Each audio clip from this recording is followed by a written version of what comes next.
Well,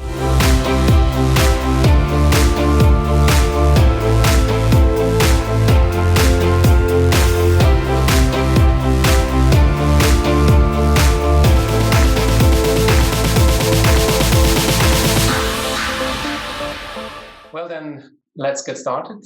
Good evening, everyone, and I'd like to welcome you to this OKR meetup. Today we have Clara and Patricia from RaiseNow. And before I'll hand over to them, I'll just do a quick introduction. We are the OKR Circle, and we support you with consulting, with trainings, right now all webinar or e-learning, and we also have a OKR software. And if you want to learn more, you can go to okrcircle.org. We had in the past other meetups. We had Jonathan from Postfinance, Katrin Hinsdorf, psychologist, and Sunita from We Make It, which is quite interesting because We Make It has also a relation to RaiseNow. And as I said before, if you want to watch those sessions, they're all available. Go to our website and you find the link to YouTube or search in YouTube. The next meetups there will be upcoming is Basilicom with Martina and from the Power Coders, Bettina. We still need to define the dates, and another topic will be as well OKR Circle meets HR. HR is always a topic that is quite related to OKRs and seems to be quite a hot topic in the area of HR. Okay, we'll start in a few seconds with a speech by Clara and Patricia. They will present themselves and the company and how they work with OKRs. And we normally collect questions in the chat. So just if you have questions, just write them in the chat. And afterwards, I can group them or go one by one so that we have the presentation first and then go into a discussion and the Q&A session based on those questions or comments in the chat. And we normally finish around 7 p.m. That did work so far in the past. I think it will work today as well. All right, then I will hand over to you, Clara and Patricia, and you can share your presentation. Cool. Urs, I first need you to enable participant screen sharing. So you cannot. But in the meantime, hi, I am Clara from RaiseNow. I'm head of marketing over there and also unofficial co-chairing this company OKR champion role with Patricia, my team member. Very happy that you can join us this evening to learn more about the challenges and learnings that we have experienced with regards to implementing the OKR culture within the RaiseNow team. Okay. Going to, do you see my screen? Yeah, very cool. Well. So in a sense, that's what we're doing this evening. And this is a quick agenda. So Patricia and I will jump into very quickly introducing who and what RaiseNow is. Then into the bulk of our sharing, which is our experience with OKRs. Firstly, with why we want to first adopt this OKR methodology, how we implemented it within the team, and then share the juicy bits like our challenges and what we have learned and noticed as a team while implementing this OKR culture. Then, as Urs said, we'll have a Q&A. So feel free to collect your questions and we're more than happy to share insights and also discuss some of these topics with you. RaiseNow. So we were officially founded in 2015. That's about 6 years ago, with a grand aim to create a just world for everyone. So how we do that is by leveraging or building tomorrow's technology to enable change makers today. So we also call these change makers like angelic troublemakers or pains in the ass. And they can be individual supporters, or they can be international organizations. So we empower them and advance their mission to collect donations in a more efficient, user-friendly, and successful way than before. So how we do that is, to build fundraising software for nonprofits and charities. And we're a SaaS business, software as a service, and we're definitely in the B2B space. So some of the products or solutions that we build include donation forms. We help process online and offline payments. We also have crowdfunding pages like peer-to-peer donation pages, and we have built integrations with other third-party service providers or technology providers. So for example, if you go to WWF Germany and you want to make a donation to the Panda Bear cause, then the donation form is actually built by us, and they have implemented this in their website. So a bit on the HR team member side, we have about 50 employees spread out across many different locations. So we have offices in Zurich and in Berlin and Munich. And we also have employees working remote from Ukraine and also from Colombia and Russia. So most of us, or half of us, are engineers and in the IT team, and we are mostly working remote. So recently, or last year, we also went through a big organization change where we merged companies with a similar company in Munich. So they are called Altruia, and they are sort of our counterparts in the fundraising scene in Germany. We set out with similar goals when we founded the companies, and we realized that, instead of building our own and setting up our own traction in the market, in the German market, we should merge forces because we're always aligned on this vision. And so this adds another layer of complexity, and we gain more team members from this merger. So adopting an OKR methodology across the team was quite important to get everyone in both teams on the same page with regards to that.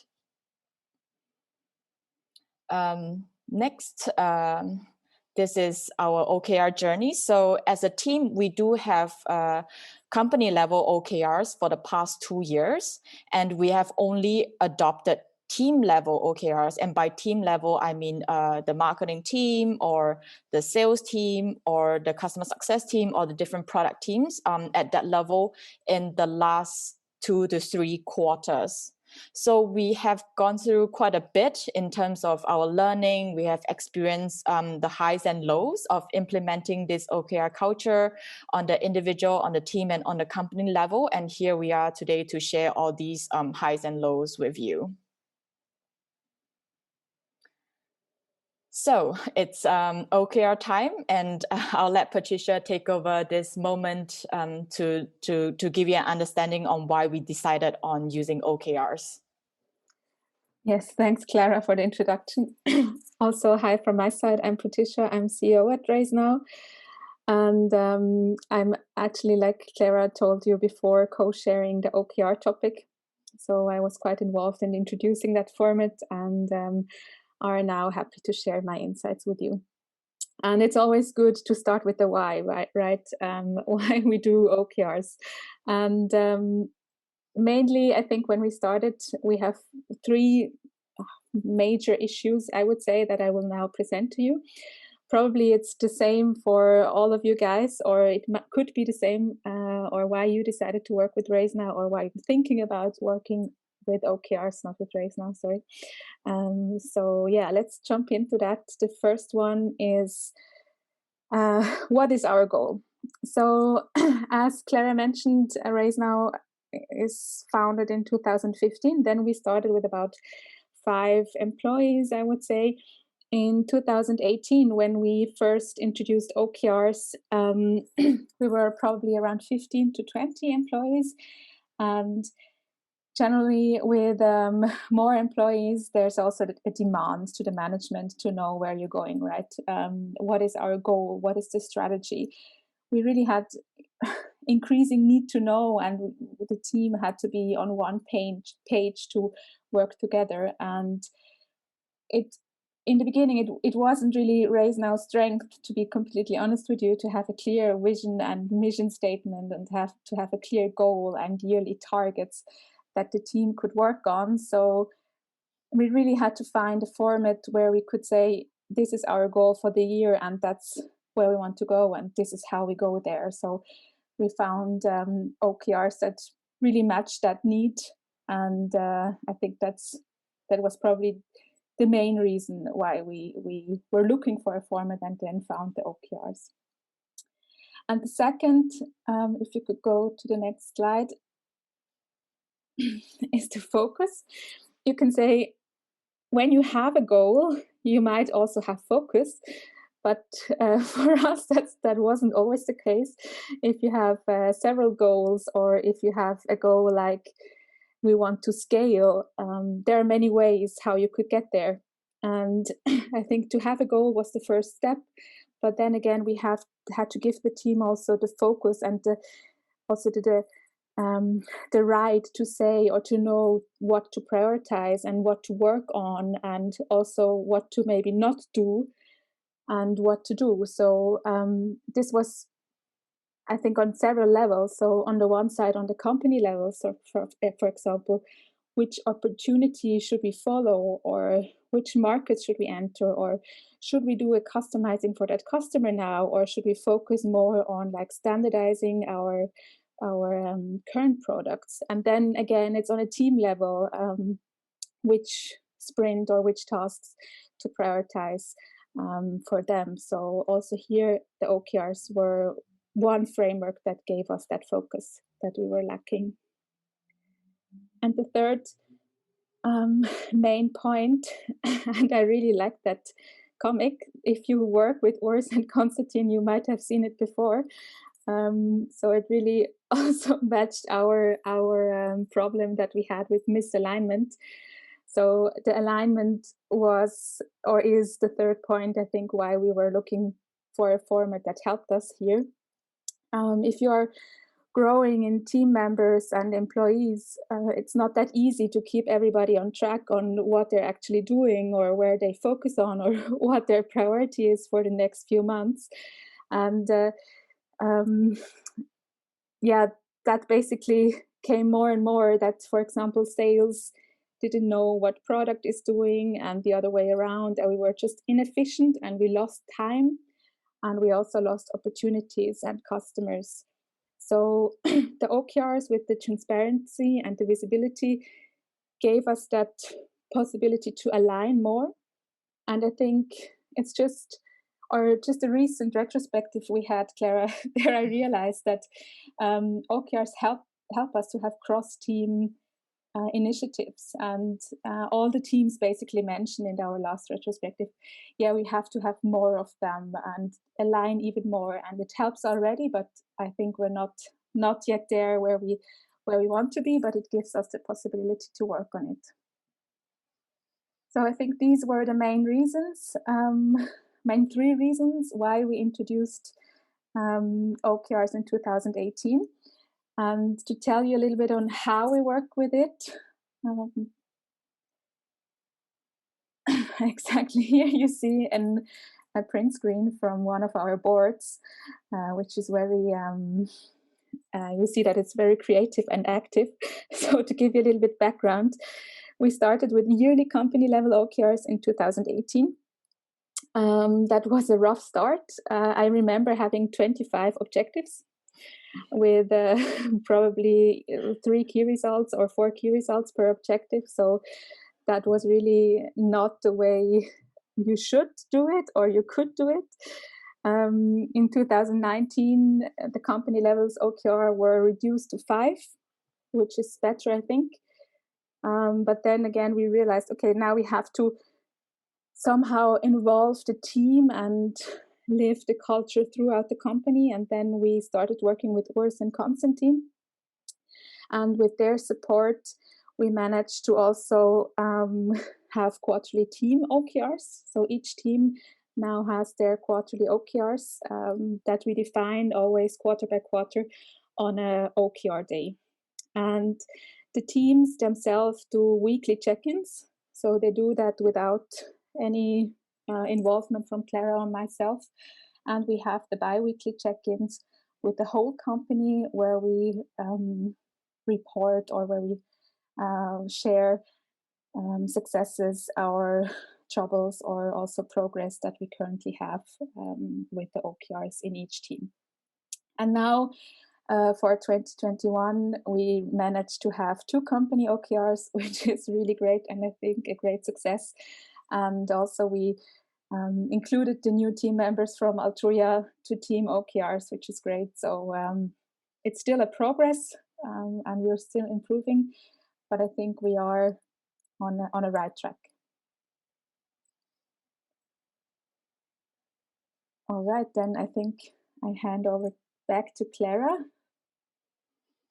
Cool, yes. Thank you. So now I'm going to share some of the challenges that we have experienced with you. So at first glance, the first point is that it really takes time for the OKR culture to become like second nature to our team. So spreading and living that culture is an important challenge or a big challenge in itself, because not everyone in the team will feel the same way about how important OKRs are. Many of them at the start might see OKR check-ins and implementing this approach as extra work. And as a team, we're also not used to implementing this approach internally. So it took a lot of time, and having, OKR champions and ambassadors in a team to keep this spirit alive and constantly remind the rest of us of its importance. This was also advice given to us by Urs, who said that the first 2 quarters are usually the toughest, and they were. And it generally takes companies around a year or so to be familiar with setting and tracking OKR. So keep in mind that it's always an iterative process. Secondly, aligning team level OKRs with company level OKRs can be an interesting exercise to go through. So as mentioned before, team OKRs are those that you set within, different teams like sales or marketing or product or customer success. And company level OKRs are those that you want to achieve as a business by the end of the year. That's how we did it. And it could include, for example, revenue goals or customer NPS scores. So as company level OKRs are set top down by the management team, while team OKRs are set from the bottom up by every team member, regardless of their post or their title, these 2 perspectives can be rather out of sync. And it's a very interesting negotiation to reach middle ground here. For example, the team members might say, oh, what's really urgent to fix right now may not be getting the numbers in quickly, but it's to lay groundwork and set processes for easier growth and scaling in the future. And that maybe puts a sort of delays the timeline for company level OKRs. Third point is that some teams may choose to use OKRs as their roadmap or their day-to-day activities. So we call this working in the system, while others may use OKRs to improve how they complete their roadmap. So that's what we call working on the system. So working on the system includes instances when you establish processes and gain efficiencies in how you collaborate with each other, or shave time off by setting effective meetings, or measuring the level of team stress and working to lower it for this quarter. So it's best practice to work on the system, but the preference ultimately comes down to the different team members. And next, when it comes to planning quarterly OKRs, it's important to focus on the outcome, which is the why, instead of the output, which is what. So this will help shape and guide you on creating value-added objectives and key results instead of binary projects or tasks. We spent quite some time figuring this out, and one good question to ask the team before they start brainstorming or OKR planning is to ask, what are the biggest problems that you would like to solve today? This also leads to the next point, which is about measurement. So far, they tend to be activity-based, especially if they are about setting processes. Enforcing a value-based measurement could become very pointless and counterproductive. We had gone through activities like doing surveys across the team after a presentation or doing surveys on a weekly basis. However, you still want to measure real progress that you've made in your weekly OKR check-ins. And this starts from defining the real value of your objective or key result.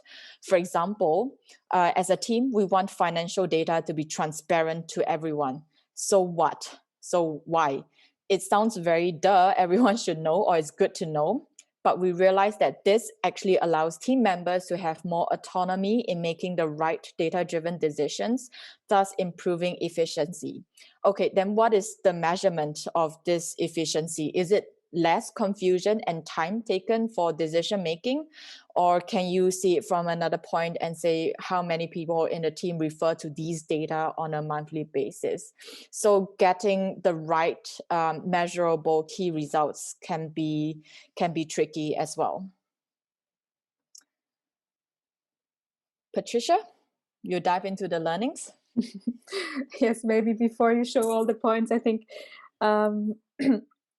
to be honest, I think you will always have challenges, and you will make learnings every day, every quarter, every check-in you have, or every retrospective you hold. I think you're never at the end of that journey, and it also takes energy, and it takes effort, and it takes time from the company, from your employees. Eventually, it also costs you a lot, and I think it's very valid to always re-question OKRs. Is it still the right format for you as a company? Is it now the right place to use it? And I think we do that constantly, and we all sent out the survey to the team in December and got feedback, which is great, and some feedback was very critical and also negative. So I think it showed us again where or how we could improve the OKR process at RaiseNow. I'm going to show you now some basic operational learnings, improvements we do. So I think one of the, is there like a, can you press it? Yeah, exactly. One of the first is you can put them all in if you want, the company OKRs. So as a management team, I imagine, or if you are part of a management team, you are busy. And formulating company OKRs is quite a process, and you should take enough time for it to also have high quality objectives that actually can make sense to the team, and this is what you want to do throughout the year, and you have to really take that time and invest that time, because it's basically the ground for the teams for the whole year and all the quarters to then form their own OKRs. And I think another learning is, as Clara mentioned, it's still a challenge to align between team OKRs and company OKRs. And you shouldn't, or in the beginning, I think our management team tended to tell then the teams on how to pay into company OKRs. We gave them ideas and insights, and in my opinion, you shouldn't really tell the teams how they can contribute. It's really their decision, but you have to let go. You have to give a little bit of power away. That was, I think, a learning we had. It's not that you lose control, but you have to trust also your team that they will find the right team OKRs to pay into the company goals. The second one is the OKR day planning. So for us, the OKR day as a format really paid in. So one day every 3 months, the whole team is just doing OKRs. First, we had also the presentation and challenge session right afterwards at, I think, 4 o'clock. We realized that that wasn't really the way to go, so space it out, give them another week to finish off, to polish basically the OKRs, and then present it to the rest of the team. Also, you have to give the team space to do check-ins with other teams, to have co-shared OKRs. Maybe they can do it in one day, maybe they need another day for it. So don't stress the team to present something at the end of the day. That's basically our learning. And we had the OKR day a little bit late last week for the next quarter, and we'll present them, I think, tomorrow. So we gave them a full week to finish up their OKRs. And then the third learning is the OKR champ. So Clara and I, we realized it's not us, it should be us. So we now named one of our team members to be the company OKR champ.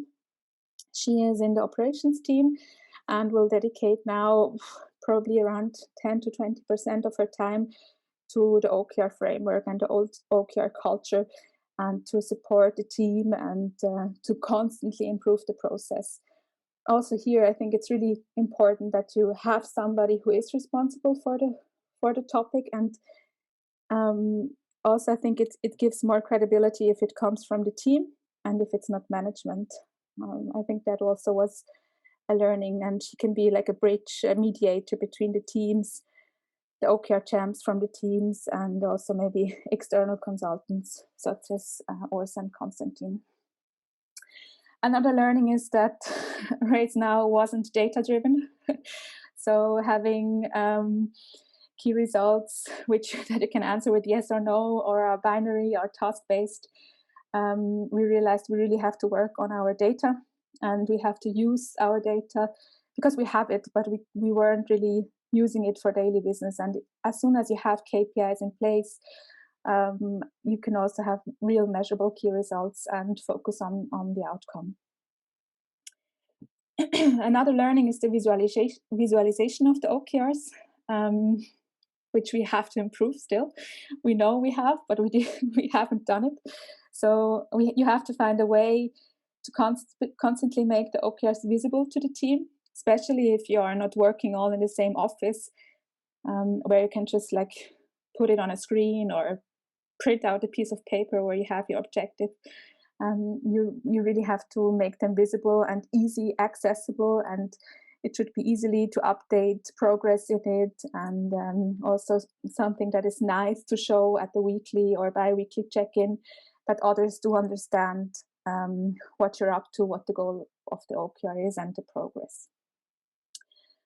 And second last is the bi-weekly OKR check-ins. Here it's basically a learning that we have to improve. We do not know yet how exactly we will do that, but we realized on the one hand it's important to have them, to have OKRs in your team updates or team meetings or how you call it. On the other hand, we now have 10 teams and they have also shared OKRs, so we easily have 25 objectives, and to go through 25 objectives in a team meeting is also quite intense, and you have to find a way to share valuable information and interesting information, but still keep the process alive, and somehow that everybody knows what others are doing. So we know they are important, but we do not have like the final or our final version of it, or how we want to finish or how we want to improve that. And yeah, that brings me to the last point. As I said before, it's a process, and you have to learn and constantly challenge yourself about the whole OKR format. And I think this is also interesting and gives you a way to improve and learn from the whole process. And you have to be open-minded and open for that feedback, and maybe also critical questions coming from the teams. If they lost motivation or don't see the value in it, take it serious and try to improve that process. Yeah, and I think now we have two extra points, right, Clara? We want to show you that. Yeah, that's can right. happen. So, even though we were pretty clear about why we wanted to adopt this OKR culture at the start, like Patricia has shared with you, our 3 main goals of implementing this approach. After some time, we realized that we have additional unanticipated benefits from this process as well. So the first is accountability. We also gained accountability and transparency at the individual level, from planning of company level to team level OKRs. This means that every single person in the team is included and has responsibility in working towards achieving our goals. And especially with concrete measurements and frequent check-ins in place, we make sure that no team member is left behind in our pursuit for the prize. On the other hand, we also get to celebrate milestones because of this level of transparency and learn from each other during the process. Next, having OKRs in place also gives us meaning and relevancy in our daily work. So we now know that what each task and each project is paying into and how we contribute to overall team and company goals. So there are now common goals for everyone to work towards, and all of our individual work count. So this is what I mean by injecting more meaning and relevancy in this whole process. And we have come to the end of our sharing. So it has been an immensely interesting and insightful process to encourage all team members to adopt and live the OKR methodology on a daily basis at work. Apart from the pre-mentioned challenges like bridging team OKRs with company level goals, we had to mainly facilitate a change in team culture and mindset towards being more accountable, relevant, and data-driven. So after this sharing, we are now very happy to get to your questions. Great, wonderful. Thank you very much. That was a very interesting presentation and a lot of backgrounds. I suggest that we just go through the chat. I think the questions are quite different, so I think there's no need to group them. So I will just start on top. Ramon, he is asking, does the tech and the dev team also use OKR? And if yes, how does it integrate with Scrum or whatever framework you are currently using on the dev side? Yes, that's an interesting question. How I hear myself always. I don't know. Is that an echo on your side? Yes, dev team also uses OKRs. And they also use agile development process, and most of them Scrum. Yeah, we have several developers teams, so they do not all work exactly the same. Nevertheless, that's actually a challenge also we currently have. We do have questions coming up from the team. Okay, how does the OKR format and our product development roadmap align? How we can basically make sure that we are on the same plate, but we do not want to have features as a key result, or we do not want to have sprint goals as key results. And we realized, or the last quarter, the developers team, they had objectives and key results that were, for example, about how they work together, or how they do work on technical depths, or improve their review or workflows or cross-team collaborations, or how they can reduce meeting time and have more focus time and things like that. I'm not sure how that will basically evolve, but that's how we have it at the moment. Does that answer your question, Ramon, or any additional question? I see a thumbs up, so I guess he has his answer for now. Good, thank you. Then from Frank, have you been confronted with concerns, for example, by teammates? How did you address these concerns?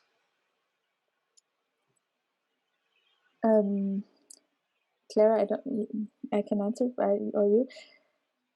I can answer first. So yes, I think especially at the start and for the first 2 quarters, we got a lot of feedback and also a lot of questions about how to exactly implement OKR, or for example, very specific questions like, if we don't have a benchmark or current value for this measurement, how do we go about it while also implementing OKRs?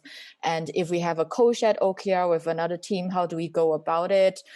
We find that weekly check-ins are too frequent. It takes up too much of our time.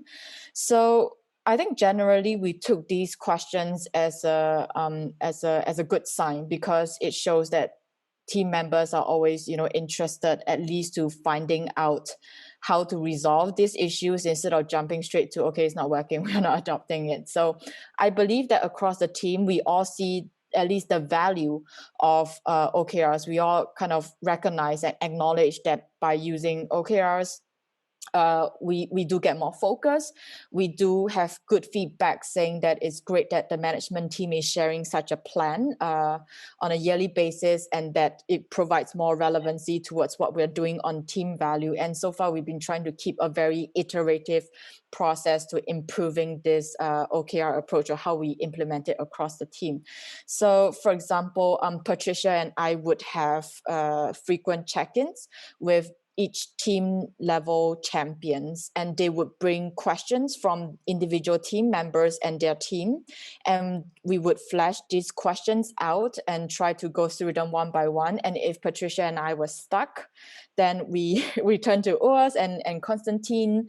And we also gave new team members. So after the merger with Altruia, we gave new team members the option to go through this OKR training sessions, again, to watch these video tutorials.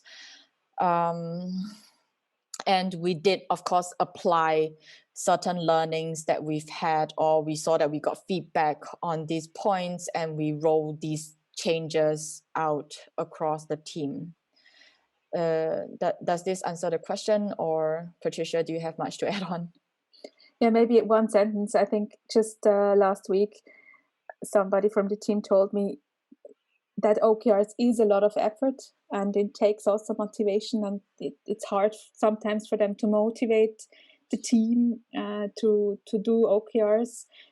But on the other hand, then she told me, but we could finally focus on things we were trying to do for ever and never did it, and now they close things and projects, and they're really happy about it, and they say that's only because we use the OKR format. So I think even though we have critical voices, we still the positive effects are still higher than the concerns, so that's also why we're still doing it. Mm. To further add on, I think we also give each team a lot of autonomy and space to develop their own sort of preferences for OKRs. So if one team feels that a bi-weekly check-in on their OKRs is enough, as opposed to a weekly check-in, then that's up to them, and also to achieve a more sort of bottom-up approach with ideas and input coming from individual team members, instead of the management team saying we have to have weekly check-ins or things like that. So there's a lot of room for each team member to develop their own preferences. Great, thanks a lot. Then I will move on to the next one. Desara is doing a lot regarding learning about OKRs, and he was listening yesterday to a talk about Hosker as an improvement to the OKRs, coming as well from Google. And maybe for those that don't know, Hosker, it stands for Hypothesis, Objectives, Signal, and Key Results. So it has a hypothesis in front, and a signal in between that divides the positive or the negative outcome of the hypothesis. So this as an improvement to the OKRs, especially on the part of adding the context value to the objectives and helping mapping key results to objectives. In your experience, did you notice any limits to the OKRs approach? How do you set the metrics on the key results, and how do you measure progress towards objectives? So maybe we'll go one after the other. Do you see any limits on the OKR approach from your side? So off the top of my head, a couple of limitations or weaknesses of OKRs, and one is something that we spoke about just now as well, which is that not every team can and will apply OKRs in the same way. So for example, some use OKRs to work in the system, meaning they plan out that their OKR equals to their roadmap, which is what they are doing on a day-to-day basis. And it could include recurring tasks, or actually it could include, for example, the tech and product teams' development of features. While other teams work on the system, which is more about, okay, let's measure, the level of stress within the team, and let's aim to lower that. Or one of the objectives or key results could be we want to set more efficient meetings so that we decrease the wasting of time. And so we can use the time to properly focus on what we're supposed to do on a daily basis. So that is one limitation, that not everyone will see OKRs the same way, and in how they apply it, and trying to reach this very detailed level of consistency across the whole team is going to be frustrating. So that's why we leave some flexibility to each team to kind of define on how they want to apply OKRs, as long as we are applying the OKR approach. And the other limitation is that we noticed that not every key result can be measured with numbers. So especially for those that improve processes, which could be we want to set effective meetings, or we want to have a more integrated team across the different locations. So if we force to have a measurable key result or metric to measure, then it's going to get very lame. Like we want to run surveys every once a week, or after every meeting. Some are simply just, action based, or we want to host 4 webinars in this quarter, and then you count 1, 2, 3, 4. So it's not all can be very, very data driven in that way. So those are the limitations to OKR, as I've noticed. And if you can set the good key results, how do you set those metrics, or how do you find the metrics? So one way is to ask, like, what is the real value, delivered by this key result? What is the exact impact? And personally, I find that by asking why a couple of times, you do get to that real value, and that is in a way measurable. But that doesn't mean eventually it doesn't mean that you also have that measurement in place. That's true. I think that's for us, that's also a challenge. As we said before, we are not that data driven yet.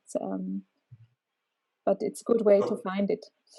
Find a metric and measure it is 2 different stories. Yes. Yeah, it's true, because the last quarter, I can say from personal experience that we spent about 80% of the time trying to get that measurement.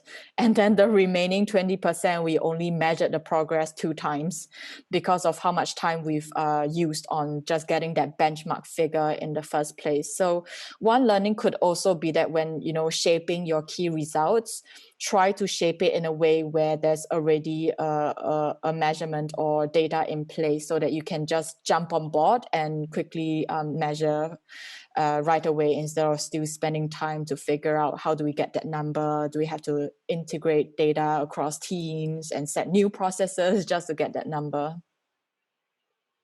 Mm-hmm. Great. And the last section, how do you measure progress towards objectives? So currently we use a spreadsheet that was given to us by Urs and Konstantin, where we basically have base and target value. This then calculates the progress, and the objective, or the progress of the whole objective, is then calculated by the progress of the different key results. So that's how we currently do it. So if you say you finished one key result or fully achieved one key result, then automatically your objective also increases in progress. Also, when planning like OKRs at a team level, we often adopt a very sort of flexible approach, because during brainstorming, not everyone at first will have the same understanding of what an objective is, or the distinctive differences between an objective and a key result. And so we just have a whole board of ideas, which are a mix of objectives and key results and tasks and projects. And we go through this sort of clustering or categorizing based on, what is the objective, what are some checklists that makes an objective, and how do we link, break down this objective into measurable key results. And that could be one way to also try it out. Good. Then I'll go over to the next question from Maru. How do your OKRs allow you to deal with high-paced tactical changes in the teams? Imagine you work in fast-paced 1 or 2 week sprints and must change how you work to achieve the objective. How do you deal with that and not get lost? There are several answers to that question, I think. So, Jen, if I can, yeah, I think it was written in non-trivial way. My question is very simple, actually. It's normally in teams there is a ton of decisions that are made at team level that are really tactical, and the OKRs are made on purpose to be declarative, so they don't force you to do things in a certain way. That's what outcomes are for. That's the whole point. But how do you keep track of what you're doing? Because the point of OKRs is to be aligned to a certain course of strategy, at least over a quarter. And if you work in weeks or 2 week sprints where you change the way you are trying to achieve those OKRs, you very quickly lose track of why you even defined certain ways of working or what you were even trying to achieve. I mean, the OKR becomes a label on a post-it somewhere, and nobody knows exactly in what way what we're doing is aligned to that OKR, at least in my experience. And it's something that could happen, at least. Let's say. Yeah, I think especially in development teams, this could, of course, happen. And I think it happened also to our teams with some of the key results or objectives that didn't fit anymore, or they realized, okay, we're not working to that objective or to that key result with our daily business. I think generally the how should not influence your progress in reaching the why. I think so. This could work somehow, but it also happened, or I think it's important that you as a team, if you have like changes or if you proceed another way, you should also be bold enough to discard a key result, or to say, okay, we will not focus on that key result or on that objective anymore because of this or that reason. This also happened not only due to not enough time, but also due to a change in roadmap or strategy. But if you discuss it, and if everybody agrees, and if it's still in line with the overall strategy or overall objectives and key results, I think you can do it. I guess the point is that nobody discusses these things because nobody's even aware that took that decision, to do that change. It's like what you said earlier about people saying meeting every week to discuss these things is way too often. It's just too much for the teams. They want to have the freedom of taking decisions. They're not going to check every little tactical decision with, the whole point of working as a developer disappears at some point.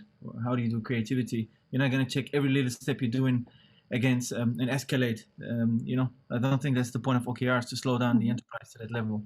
Maybe that's just my take on it, but I was curious if you were confronted with this. And how I think we certainly are. It might be interesting for you to talk to one of our developers. They might have more concrete feedback or ideas how they handle it. But probably, or I think we also have the same questions from time to time and challenges. Okay, I feel better now. Yeah, and I think at the moment, all our development teams are using like both the bi-weekly 2-week scrums and the OKR approach. So somehow they've managed to sort of find a comfortable spot where they say we can work with both at the same time and still have some flexibility in regards to planning and pivoting, but still, reaping the benefits of OKR, which is team focus and alignment. Thanks. Great. Good to hear that you feel better, Maru. Wonderful. At least you know you're not alone. Yes, exactly. That's my point. We're not alone. Absolutely. Okay, I go to Ramon. How often do you create company OKRs, so the upper level? Is it also quarterly, and how many hours do you invest as management? So the company, sorry, Clara, but the company OKRs are yearly. So we have them for a yearly time frame. Actually, we do have management team OKRs on a quarterly basis. So we decided, okay, we as a management team, we also are a team and we should also have our goals and objectives for a quarter.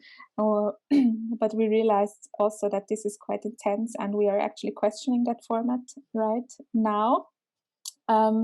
Generally for the yearly company OKRs, I think it's safe to say, Clara, but probably the whole management team invests a day. Yeah. In general, all in all, it's not that the whole team is there a full day, but we might also split up in groups or in task forces to work on key results and to find measurements and really polish them. But all in all, it's probably a day. Good. Great. Thanks. Good. And then I think we close the session with the questions from Frank. The first one is about tooling. Which tool do you use to visualize the OKRs? At the moment, we are using this spreadsheet with a different tab for each team. And the first tab is the company OKRs across the whole year. We have noticed, and this is a common feedback from team members, that this is not the best way to visualize our improvement and progress over the quarter, and also with the tracking sheet being kind of complicated and complex in a way, it is not very motivating for teams to come together to do a weekly or bi-weekly check-in. So I think this is also something that we would like to improve moving forward. And I'm not sure if we have any tools that are top of our mind right now that we want to consider. But I'm sure Wes and Constantine are working on this right at this very moment. Yeah, also we worked with Clara initially, and then also visualized the issues on a we can call it website that our developers built themselves, like a known visualization. But this somehow didn't work out in the operational business to keep them updated. So if you have nice tools, also share them with us. It's one of our next improvements. So tracking works, but visualization of the progress is not that nice with Excel.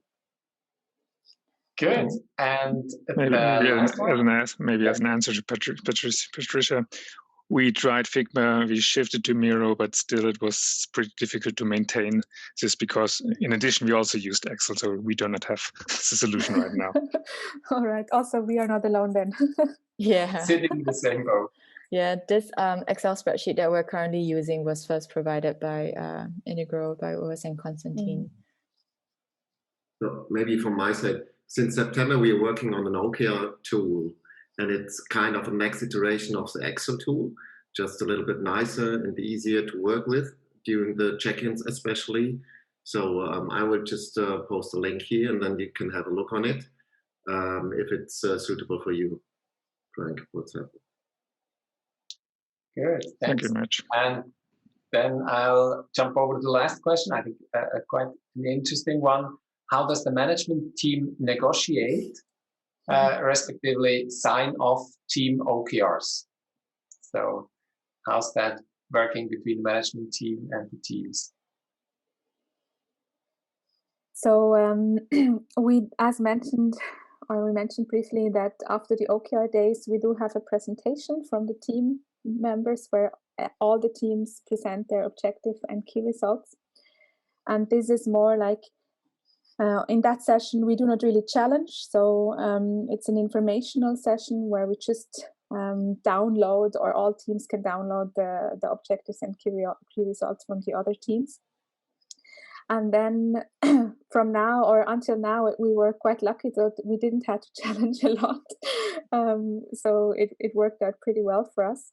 If necessary, or if we see, okay, maybe they need help or improvement, or we would see a complete change of strategy, or that we do not see any alignment from that team to the company objective and key results, we would then have a separate session with them and challenge it and ask them why.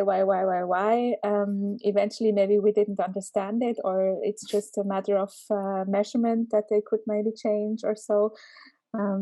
So basically, it's an open discussion where we challenge and they can argue for their objectives and key results. And until now, we always found a solution, and there wasn't that much of challengement necessary. Good, wonderful. And it's 7 p.m. So that was on the spot. the last word right on time. I would say we'll close the session for tonight. So thank you very, very much to Patricia and Clara to share all those insights, your learnings, and how you approached everything with OKRs. That's very, very interesting. And thanks to everybody for your interest. So I wish you a wonderful evening, and thanks again very much to RaiseNow. Bye, everyone. Thank you for having us. Bye-bye. Have a good evening.